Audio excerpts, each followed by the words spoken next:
Let's talk about one of the wildest cars ever built. It's not from Ferrari, not from Bugatti, not from Lamborghini either. This car comes from Texas, built by a company called Hennessy, and its name, the Hennessy Venom F5 Evolution. Now let's break that down and take a long, honest look at what this car really is. Because the numbers, they're shocking. But what's even more interesting is how it was made, why it was made, and how it pushes the limit of what a gas-powered car can do. All right, so first, who is Hennessy? They're not a big car company like Ford or Mercedes. Hennessy is a small, independent American company. It started back in 1991. It was founded by John Hennessy, a guy who loves speed more than anything. At first, they just modified cars, tuning them to go faster. But after a while, tuning wasn't enough. They wanted to build their own car from scratch, and that's where the Venom F5 came in. It's named after the F5 tornado, the most powerful kind of tornado on Earth. That name says it all. This car was built to be brutal, fast, and unlike anything else on the road. So what's under the hood? The Hennessy Venom F5 Evolution runs on a 6.6-liter twin-turbo V8 engine. It's called Fury, and honestly, that name fits. This engine produces 1,807 horsepower. To give you some perspective, that's more than double what you get in a standard Ferrari. Even Bugatti's Chiron Supersport, which is already insanely fast, has only 1,577 horsepower. So yes, the F5 is in a different league. But horsepower is just one part of the equation. The Venom F5 Evolution is also incredibly light. Its entire body is made of carbon fiber, which is strong like steel, but much lighter. The whole car weighs about 3,000 pounds, or around 1,360 kilograms. That's less than many regular sedans. The power-to-weight ratio is insane, and that's what helps this car reach mind-blowing speeds. Now the big question, how fast can it really go? Hennessy says the Venom F5 can hit a top speed of over 300 miles per hour. To be exact, they aim for 311 miles per hour, or 500 kilometers per hour.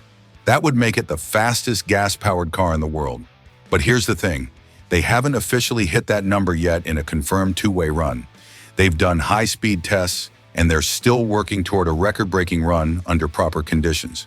But the engineering says it's possible, and that's the key.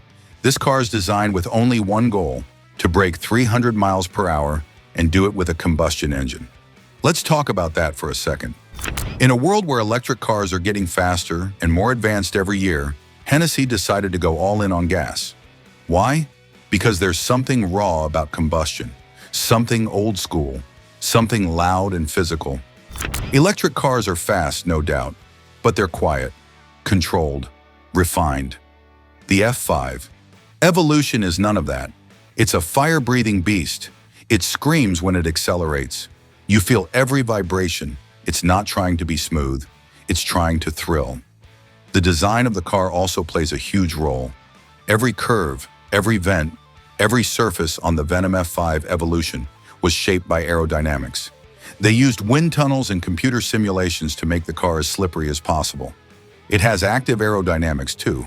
That means it adjusts the wings and flaps depending on speed and driving conditions. At low speeds, it focuses on grip. At high speeds, it cuts drag to go faster. It's a balance between control and chaos, and it looks like something out of a sci-fi movie. Long, low, aggressive, and unmistakably fast. Inside, things are surprisingly minimal. The cockpit is designed like a fighter jet, tight, focused, and simple. There's a steering wheel with just the essentials. No huge touchscreen, no luxury clutter. Just what you need to go fast and stay focused. They even call it a bare-knuckle driving experience. Because in this car, it's not about comfort, it's about connection.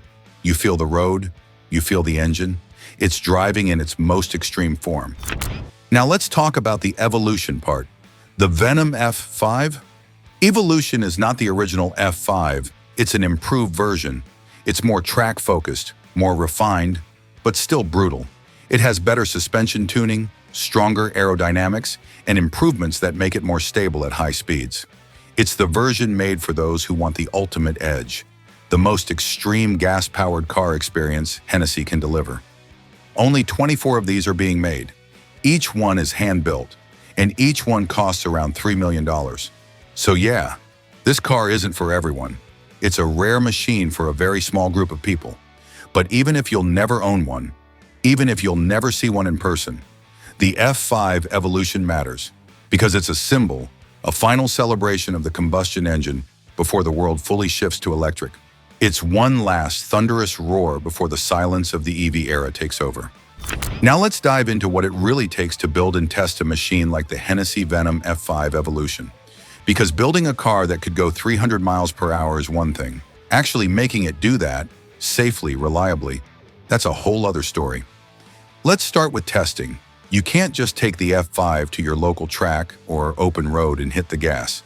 To even attempt the speeds this car is capable of, you need a very specific kind of place. It has to be flat, very long, and extremely safe. That's why Hennessy has used places like the Johnny Bomer Proving Grounds in Florida. It's a former NASA runway, about 3.2 miles of perfectly smooth concrete. You need every inch of that space because when a car goes over 250 miles per hour, you don't just stop on a dime. And here's the thing. When you're traveling at those speeds, the smallest issue can become a disaster. A tiny bit of wind resistance, a slight error in tire pressure, a minor steering correction. It all matters. It all multiplies. So the testing is very, very careful. Hennessy doesn't just test top speed once and call it a day.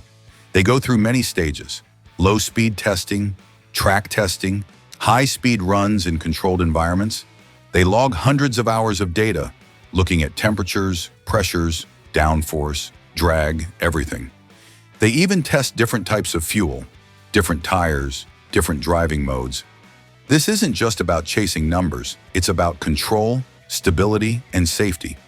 The goal is to build a car that isn't just fast, but one that feels solid and manageable, even at those terrifying speeds.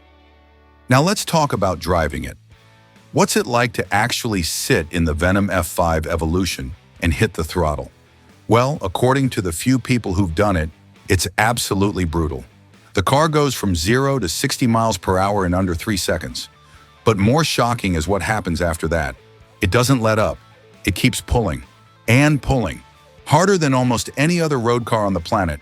The engine screams, the turbos spool up, your chest gets pressed into the seat, and unlike electric cars, which have instant torque but smooth power, the F5 feels raw and violent. You feel every gear change, every vibration, every sound. It's not a quiet or calm experience. It's loud, it's hot, it's physical, and that's exactly the point. This car wasn't built to relax you. It was built to make your heart race. The steering is sharp and direct. There's no fancy electric assist here. You're connected straight to the road. The brakes are massive carbon ceramics, designed to bring the car down from 200 or 300 miles per hour without fading. And even with all that speed potential, the F5 is surprisingly balanced. Hennessy worked hard on the suspension to make sure the car didn't just go fast in a straight line. It can corner, it can handle. It's not a dragster. It's a real hypercar. One interesting thing, the Venom F5 doesn't come with all the driving aids you might expect. No adaptive cruise control, no fancy lane assist, not even much in the way of traction control. Why? Because this car isn't meant for beginners. It's not meant to be driven in traffic or on your daily commute. This is a machine built for drivers, people who know how to control that kind of power. It's analog in all the right ways, which in today's world of digital everything actually feels kind of refreshing. And now the big question, can the Hennessy Venom F5 Evolution actually become the fastest gas-powered car in the world? Well, on paper, yes. It has the power, it has the aerodynamics, it has the engineering. But officially, not yet. To break the record, you need a two-way run, verified by independent timing systems. That means going in one direction, then coming back the other way to cancel out wind and slope. So far, Hennessy hasn't completed that final run, but they say they're getting close. And if they do it, if they officially cross the 300 mile per hour mark, it'll be a huge moment for car history, because right now only one car has done it, the Bugatti Chiron Supersport 300 Plus. But even that run was in one direction only. So the record is still open, and Hennessy wants it. But here's the thing, even if it never breaks the record, the Venom F5 Evolution already stands for something important. It's a celebration of combustion, a machine built purely for the love of speed, sound, and raw driving feel. It's one of the last great gas-powered hypercars, and that alone makes it special. In a few years, the fastest cars might all be electric.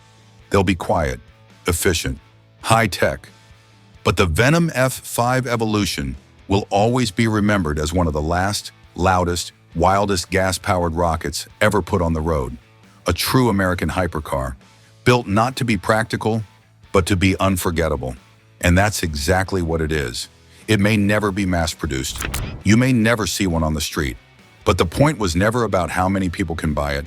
The point is, someone built it because they believed in speed, in power, in pushing the limit. And that spirit, that will to go beyond what anyone thought possible, that's what makes the Hennessy Venom F5 Evolution unforgettable. Thanks for sticking around and watching. I really appreciate it. If you enjoyed this, feel free to like, comment, or subscribe, and I'll catch you in the next one.